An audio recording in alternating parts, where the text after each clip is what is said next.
Welcome to Aiken This Week. I'm Emery Langston.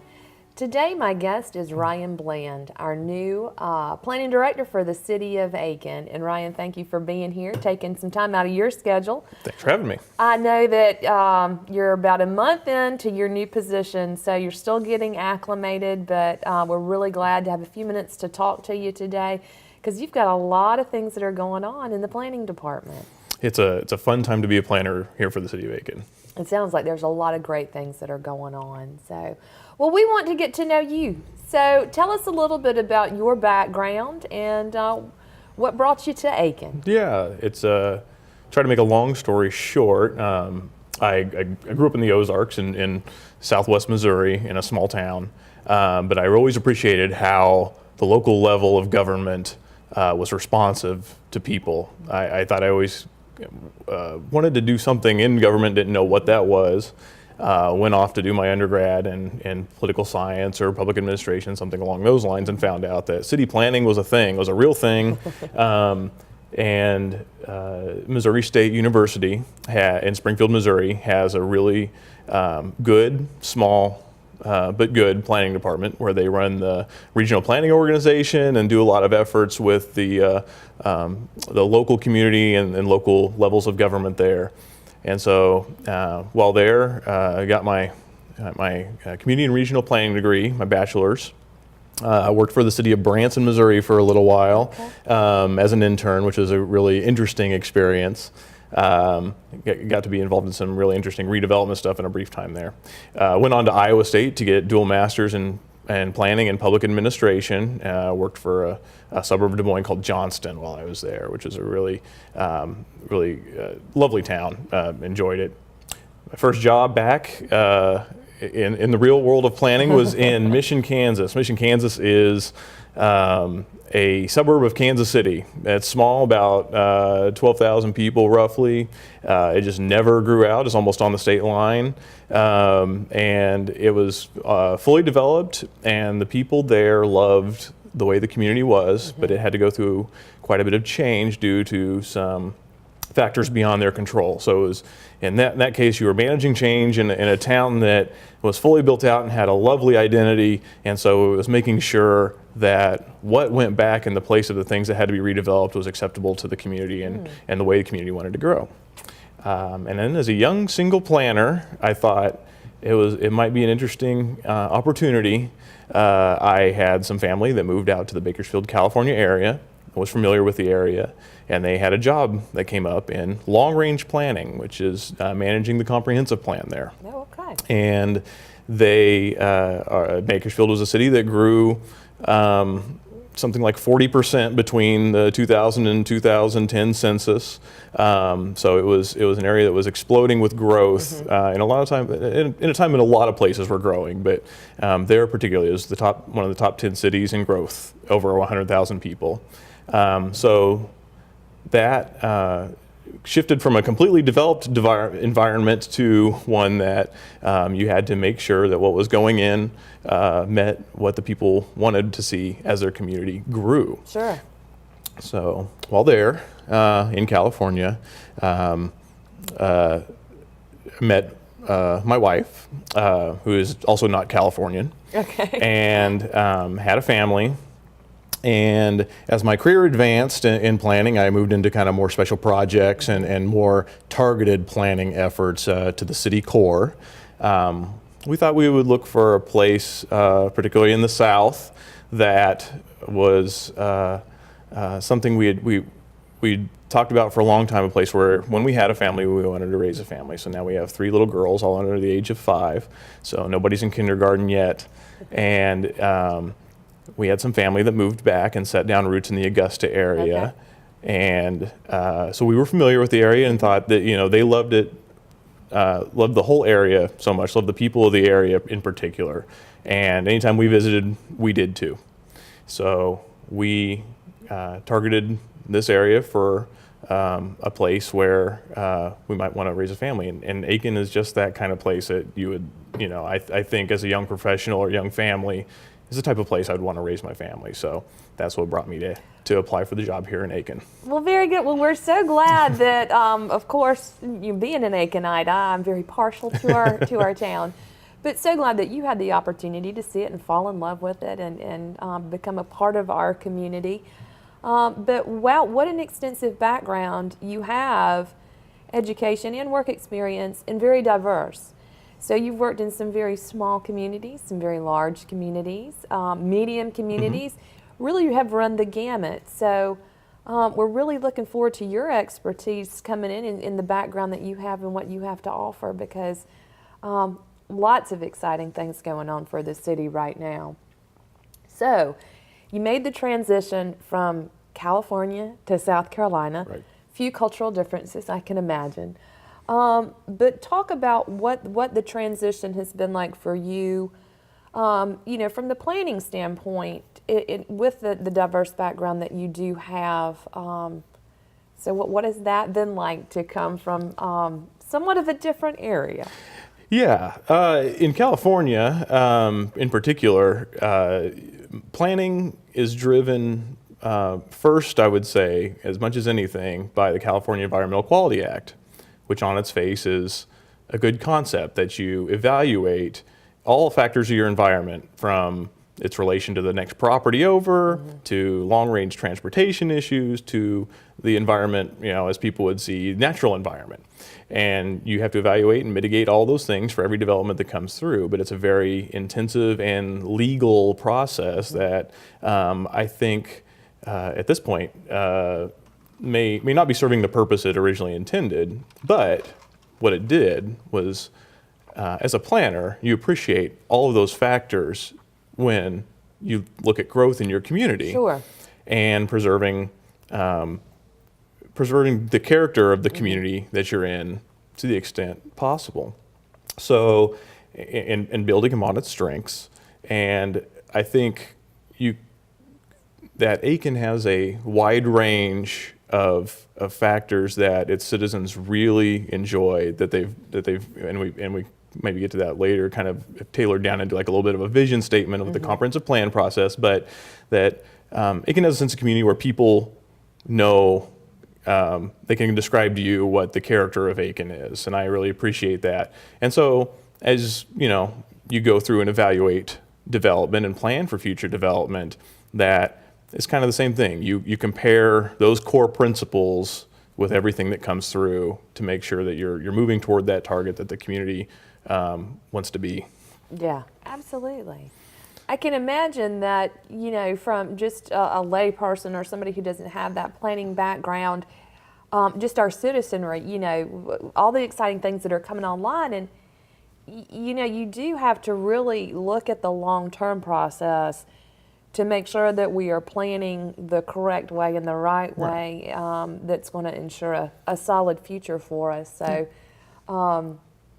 it was wonderful that you have that kind of background and you're bringing it to our area. So let's talk about your long-term and short-term goals. The city of Aiken was without a planner for quite a bit of time. So wonderful staff that I know that you have come into. But when you look at you know, what you know we're dealing with right now, and then looking long-term, let's talk for a minute about your long and short-term goals. Okay. I would say that right now I'm pretty short on long-term goals for the community. I've come in at an excellent time. Going back kind of to the previous statement, that I might, I have, I think, a wide range of technical tools that I have been accustomed to and that I have knowledge about. And but the good thing about planning is it is all context specific. Planning is a personal thing for your community. And so I don't have any preconceived notion about the way Aiken should be, could be. I love the way Aiken is. I understand that as I believe the good mayor from Charleston put it at our event that we went to a couple weeks ago, yes, that a city is an ecosystem. So right now it's about understanding the people here, understanding the ecosystem, and yes, then being able to move forward from that. So in the short term, I'm hoping the comprehensive plan process will tell me more about what Aiken wants to be, and then we can maybe start trying to figure out which tools work toward implementing that, whether they currently exist or whether they need to exist in the future, and having those conversations with the people and the elected appointed officials. Yeah. Well, I think that we're at a real good point to talk about, okay, so yes, there's absolutely, you want to be in the position that you are. So, but the most immediate need right now? Most immediate need right now, again, I think it's been 10 years, or roughly 10 years since we've really opened up and reevaluated a plan.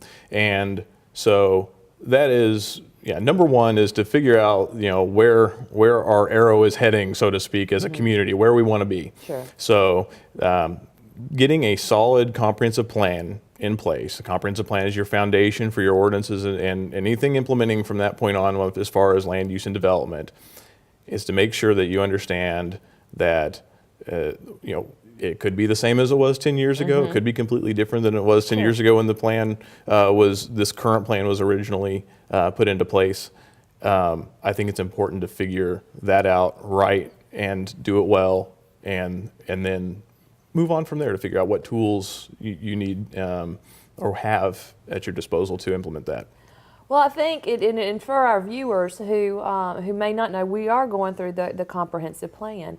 And at first look, it may be like, wow, what a time to come in. A very big process, somewhat overwhelming, but at the same time, wow, what a great time to come in to give you kind of these clues as to the nuances and what our ecosystem is, and to have that update.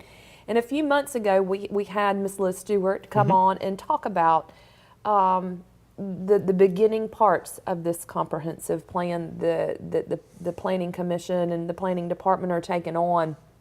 And they took it on without going forward without the planning director in place. And now you have come in and are able to be at a really great point to see how all of this is sliding into place. And when Ms. Stewart was here, she was telling us, it's a very aggressive time frame. It's a very the whole process is very large, but in the sense, I say that they want to make sure that we're gathering all the information that's correct and necessary and going forward.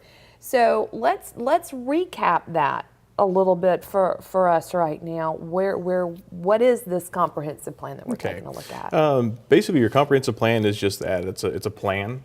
It's a policy document, but it's not an ordinance. Planners like to call it a living document. It's something that can be reevaluated over time and can change over time as circumstances change. But it is the foundation for your land use ordinances, capital improvements programs, things that the city has under its control to be able to steer development, growth, redevelopment in the community.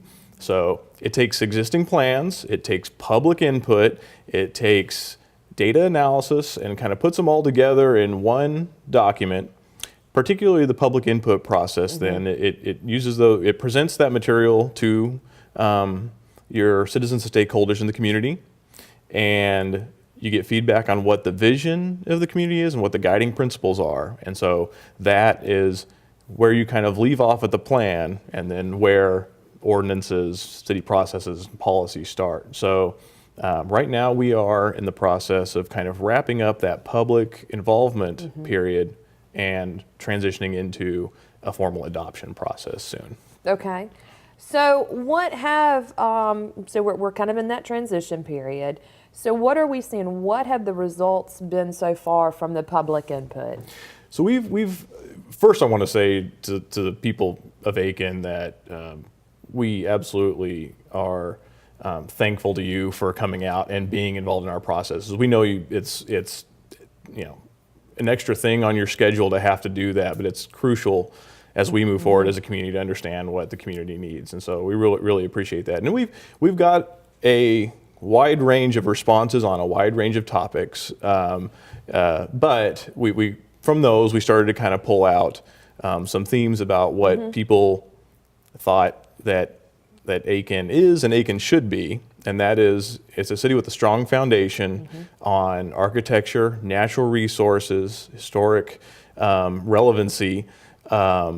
Equestrian background came up a lot, but at the same time, the understanding that the city is growing and that there is that need just to achieve balance between growth and preserving what people love about the city right now. Sure. Well, the nuts and bolts were recently unveiled just this past week to kind of give us a glimpse of what that's going to be, and the vision and the guiding principles. We kind of got a glimpse at that. So, can you talk us through just some of the highlights with that? Sure. The vision statement that came out, and it's a bit verbose, so I'm kind of paraphrasing here, is that the city of Aiken has a foundation on historic architecture, landscapes, equestrian culture, and the charm and talents of its people, and that as a city, as it continues to grow, it should grow based on those foundations. And from that, we have 6 guiding principles that kind of just one-word guiding principles with a bunch of subtext that people can go to planaiken.org and check out for themselves. I won't go through all of them, but there's multiple points under each of these. And those are growth, connectivity, transformation, consistency, balance, and investment. So with growth, the main principle is to grow in an orderly manner that enhances the quality and strengths that exist in Aiken. Connectivity, we want to be a community that is connected with not only physical connection, like transportation, linkages between places, but with as a people to be able to provide that connectivity. The concept of transformation is one that is just to be able to embrace and facilitate positive transformation of the community. Again, being able to grow within that ecosystem that currently exists in a way that everything functions as a whole. Right, very in a positive way. Right. Because change is kind of hard for folks. Change is hard, and but again, going back to Mayor Riley's comments, is that it's nearly impossible to stay still and thrive as a community. Something is always going to be changing, and it's just being able to manage and make sure that change is the kind of change that you want and that it's consistent with your community. Sure. So, and again, consistency is the next guiding principle, and that's has a lot to do with how we as a city purvey services, annex properties, that how we treat individual investments as businesses as they come through. We want to be fair and equitable. And so that is one thing that we heard, is to be consistent in the way we apply our processes as a city. So balance is that, again, this is one that kind of came up a lot from the data of the plan as much as public involvement. One of the things that came out of the plan is that we are demographically an older community, but a fairly well-off socioeconomic community. So the idea would be, though, to, as time goes on, see if we can facilitate balancing that out, where you have young professionals that want to live and thrive in Aiken. And then that starts with, obviously, businesses where people work. It's facilities that would draw not just younger families, but anybody. Things, that we do a really good job of, I think, right now. Parks and community facilities, things like that. Community amenities, especially for a city this size. I've been very impressed with the community amenities that exist.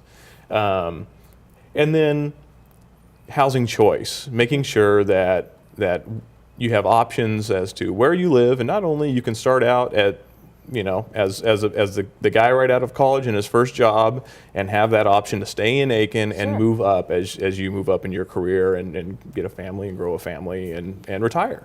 So to be balanced in that way. Sure. And then investment is just to make sure your processes as a city, things that you can control with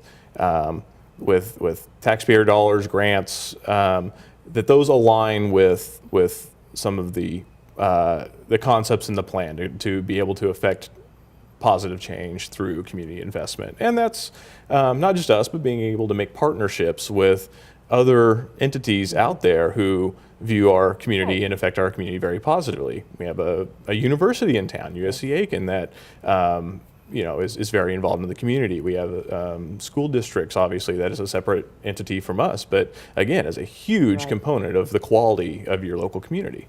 So being able to partner with others that are investing in community. Sure, and what I find so interesting about hearing about these items from the comprehensive plan is we've had some other studies going on in the city, and some of these very things have been echoed throughout other things that we're taking a look at in the city. So it's really an exciting time, and hearing this is a consistent, a lot of the consistent themes that are coming in, and knowing that we have, we want to take a look at this for, you were just talking about our partners and attracting, making sure that we're solid and that we're going to be attracting in a good way and in a smart way that we tackle these things.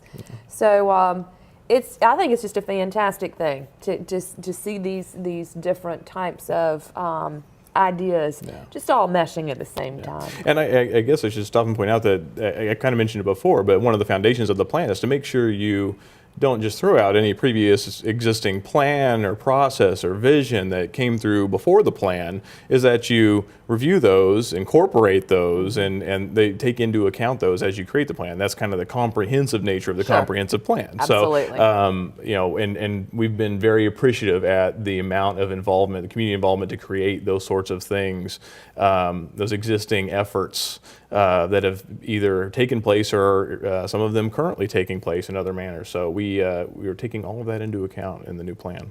Very good. So the comprehensive plan, and you mentioned that it's a living document, a fluid document, if you will, and it's big, but we want to make it so that it is now going to be policy. Right. So how does that process work? So that process first works by adopting the plan. You have to have a plan that meets your state standards, which in South Carolina is every 10 years you have to completely revisit your plan, and every 5 years you have to essentially review the plan to make sure that it's still relevant. So we're at that 10-year mark, and we need to make sure that we have a document that we can say this reflects who we are as a community and how we want to move forward. It then goes to the Planning Commission, which is scheduled to be presented at the Planning Commission on November 15th at this time. And then after the recommendation of the Planning Commission, it would be adopted as a policy document by the City Council at a meeting to be determined as we want to make sure and make sure that the Planning Commission process is thorough. Sure. And that they're comfortable with moving the document forward.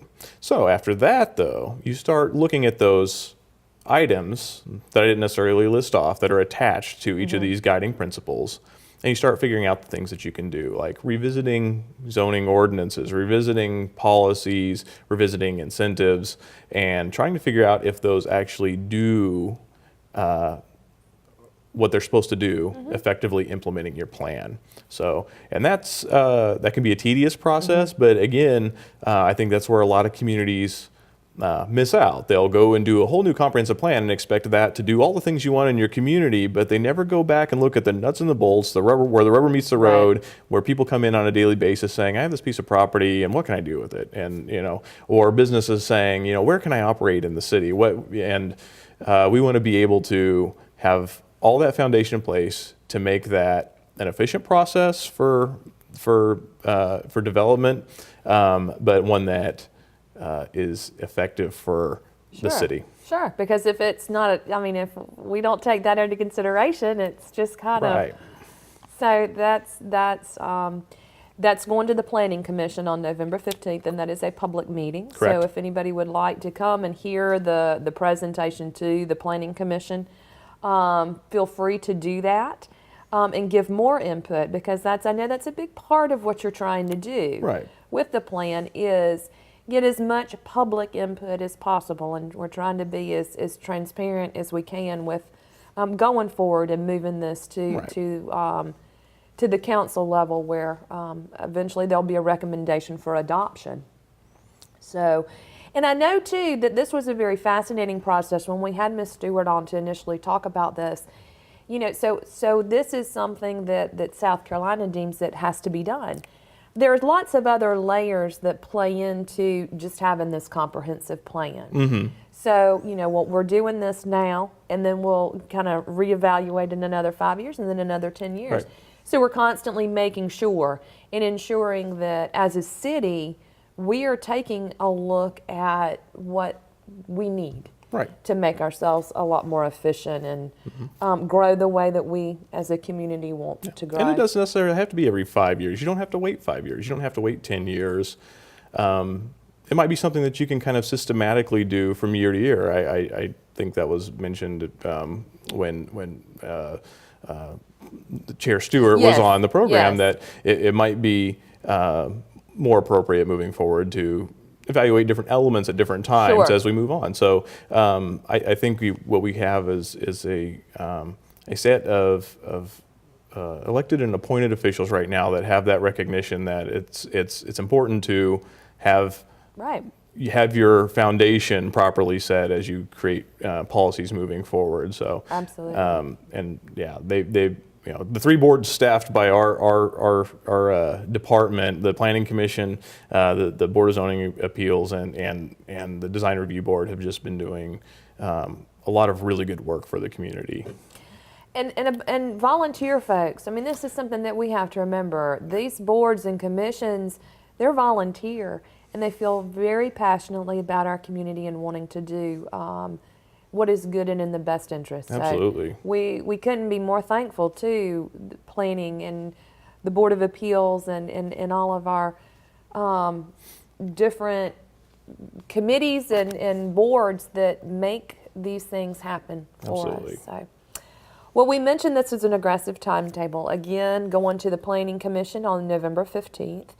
And then from there, it'll a date to be determined to go to our city council.